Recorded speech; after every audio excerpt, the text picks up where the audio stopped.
Welcome. My name is Travis Zaleski, and I would like to talk to you today about air pollution and environmental justice in Salt Lake County, Utah. So let's get right to it.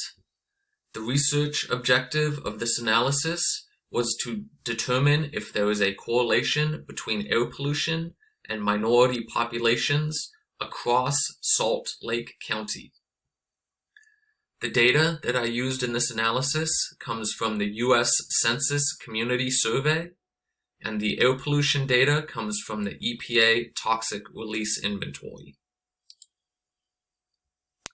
Here we have our study area. Salt Lake County is the most populous county in Utah. A little about its geography. It is bordered by the Wasatch Mountains in the east and the Okra Mountains in the west. The valley here between the two mountain ranges is where the majority of the population centers are. And this valley creates the potential for an inversion layer, particularly in the winter, where cold, dense air becomes trapped near the ground beneath warmer air above. This is potentially of concern when talking about air pollution, because when the inversion layer is in effect, air pollution can become trapped near the ground surface where people are living and breathing, rather than being dispersed up into the upper atmosphere. Because of this inversion layer, among other things, the American Lung Association has repeatedly ranked Salt Lake City among the worst cities in America for near-ground air pollution. Here we have a map of the demographics of Salt Lake County. It is home to approximately 1.2 million residents, of which greater than 70% identify as white alone. For the purposes of this study, I have defined non-white populations as the difference between the total population minus the self-identified white alone population, expressed as a percentage of the total population. And I will be using the terms non-white and minority interchangeably for the purposes of this presentation. As you can see, the minority populations tend to be concentrated in the northwest part of the county, and there is extremely low minority populations in the mountainous eastern part of the county. A little bit more about the population statistics. Here we have a histogram of the minority populations by census tract. You can see that this is a positively skewed distribution, with the median census tract less than 20% non-white population. Despite this skew, it is a well-shaped distribution, the values varying smoothly across the full range of the data set. So despite the skewedness of the data, this is a good data set for further statistical analysis. Here we have a map of the air pollution. All of these come from the EPA TRI data. There were 60 EPA regulated point source emitters in Salt Lake County, of which 10 emitted zero air pollution, and those 10 are not included in this map. In total, more than 1 million pounds of air pollution was released in 2022, 92% of which came from just 5 sources. Those 5 sources being Tesoro Refining, Chevron, Kennecott, here has 2 locations, and a surprising 35% of the total emissions were released by just this one polluter, Hexcel Corporation, which is located in West Valley. Here we have the Ripley's K spatial pattern analysis for the polluters, and I'll try to keep this pretty simple. Basically, what the Ripley's K statistic measures is the clustering, or inversely the dispersion, of a data set across a range of distances.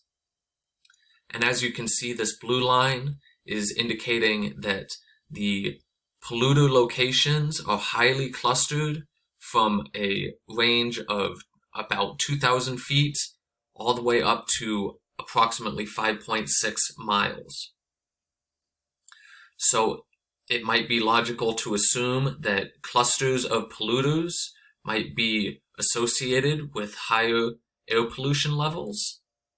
And the question is, do these clusters overlap with areas of high minority population? Here we have a bivariate choropleth map of minority population and air pollution.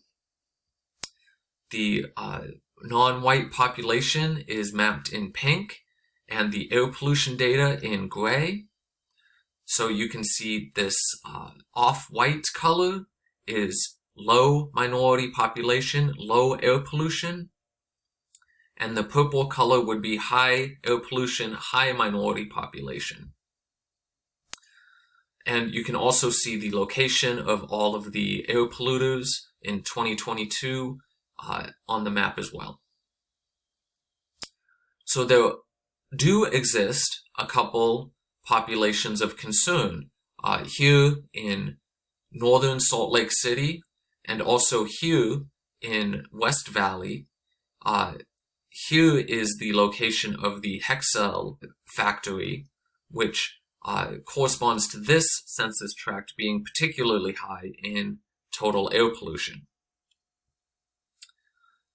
And to a lesser extent, there's also some populations of concern here in central Salt Lake City. However, broadly speaking, across the whole county, there was no significant correlation found. This linear model only explains about 1.3% of the data variance. 9 of the top 10 minority census tracts had 0 regulated air emissions, and there was only a marginal improvement when accounting for and removing the many census tracts with 0 regulated emissions. So that brings us back to our research objective. Is there a correlation between air pollution and minority populations? Broadly, across a whole county perspective, there is no correlation between minority populations and regulated air emissions. However, it is important to acknowledge the existence of potentially vulnerable populations in central Salt Lake City and in the West Valley. Further research is warranted on the impacts of air quality in those areas in particular. I also think that it's important to acknowledge the limitations of this study, which do not account for non-point source, non-EPA regulated pollution. Some county estimates have cited as high as 50% of air pollution comes from vehicles. And considering that there's a high minority population near Interstates 215 and Interstate 15 in Salt Lake City, there is potential for those populations to be disproportionately affected by vehicle-related emissions. And further research on that topic is warranted. Additionally, Salt Lake City is subject to a particular type of air pollution, which is not common around the US, which is the presence of wind-blown dust containing arsenic coming from the Great Salt Lake. As we saw earlier, there is a higher minority population in the Northwest which is the closest proximity to the Great Salt Lake. So it is not clear from this research if or how those populations might be disproportionately affected by the existence of wind-blown dust, which is known to contain arsenic.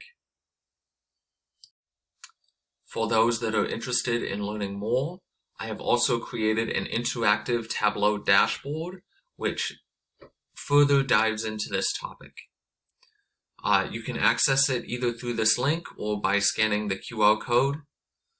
I will take you there now, and we will briefly explore the functionality.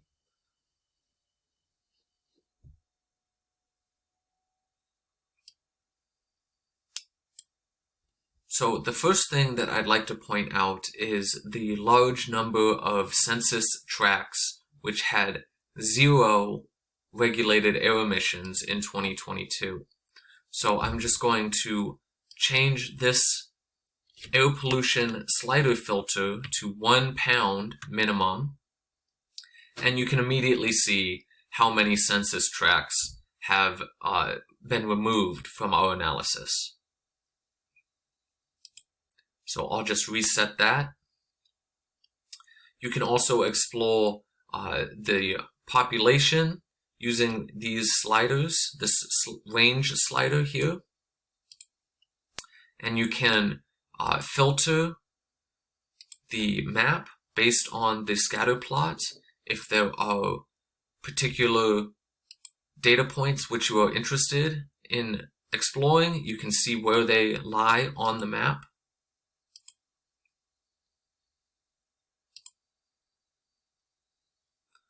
Further, you can filter by city here. So let's say we just want to look at Salt Lake City and West Valley, which were identified as some of the areas of concern in our study.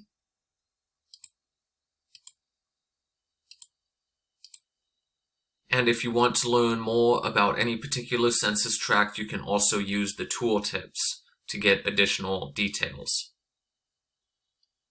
So there's a lot to explore here. I don't have time to go into it all, but I invite you to visit this dashboard and explore the data for yourself.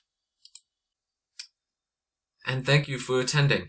I hope that you learned something, and if you have any comments or questions, you can feel free to contact me. My contact information is below, and I'm also on LinkedIn. Thank you.